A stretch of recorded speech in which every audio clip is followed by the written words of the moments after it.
ধীরে ধীরে নিয়ন্ত্রণে আসতে শুরু করেছে লস অ্যাঞ্জেলেসের দাবানল। প্রায় 12,500 স্থাপনা ধ্বংসের পর অনেকটাই প্রকোপ কমেছে দাবানলের। এতে ক্ষতিগ্রস্ত বাসিন্দারা ঘুরে দাঁড়ানোর কথা ভাবছে। আর এই উদ্যোগে বিভিন্নভাবে পাশে দাঁড়িয়েছে সরকার, ব্যবসায়ী ও তারকা থেকে সর্বস্তরের মার্কিনীরা। তবে আল্লাহ ছাড় দেন, কিন্তু ছেড়ে দেন না। তাই সম্ভবত সৃষ্টিকর্তার নির্দেশে আগুনের পর এবার জমিনও চলে গেছে মার্কিনীদের বিরুদ্ধে। দাবানলের পর এবার লস অ্যাঞ্জেলেসের মানুষদের দুশ্চিন্তার নতুন কারণ ভূমিধস।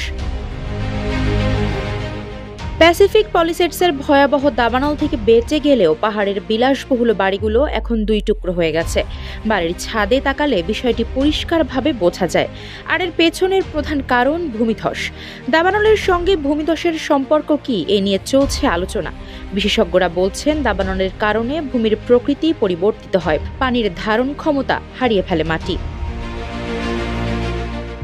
যুক্তরাষ্ট্রের ক্যালিফোর্নিয়া অঙ্গরাজ্যের বাণিজ্যিক শহর লস অ্যাঞ্জেলেসের বেশিরভাগ এলাকার আগুন নিয়ন্ত্রণে এলেও ঝুঁকি কাটেনি বাসিন্দাদের।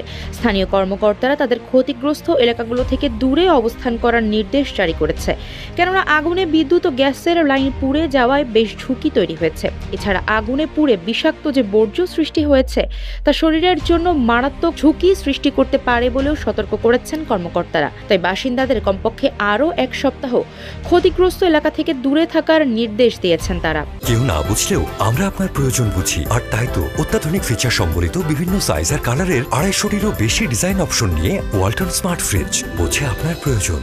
বার্তা সংস্থা রয়টার্সের এক প্রতিবেদনে বলা হয়েছে, পাহাড়ি অঞ্চলে আগুন লাগায় ভূমিধসের আশঙ্কা তৈরি হয়েছে।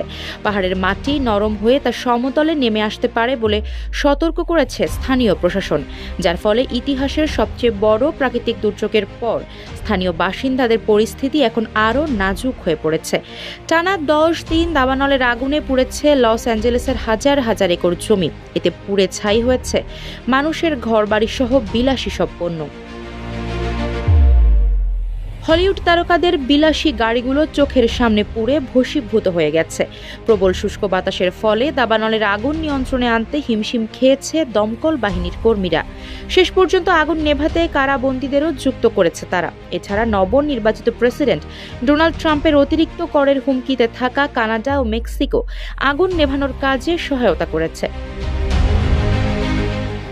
এখন বাতাসের প্রকোপ হ্রাস পেলেও আগামী কয়েকদিন তা স্থায়ী হবে বলে সতর্ক করেছে স্থানীয় জাতীয় আবহাওয়া পরিষেবা দপ্তর। পূর্বাভাসে বলা হয়েছে, আগামী রোববার নাগাদ পুনরায় বাতাসের প্রকোপ বাড়তে পারে। এমন পরিস্থিতিতে ঘরবাড়ি ছাড়তে বাধ্য হওয়া লোকজন তাদের ক্ষতিগ্রস্ত সম্পদের কাছে আসতে চাইছে। তবে কর্মকর্তারা বলেছেন, আগামী এক সপ্তাহ ক্ষতিগ্রস্ত এলাকাগুলোতে প্রবেশ করা তাদের জন্য অত্যন্ত ঝুঁকিপূর্ণ হতে পারে।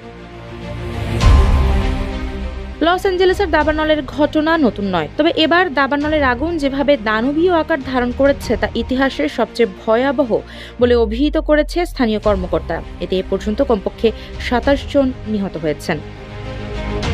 আফসারা নাজ, নিউজ ডেস্ক, ইত্তেফাক।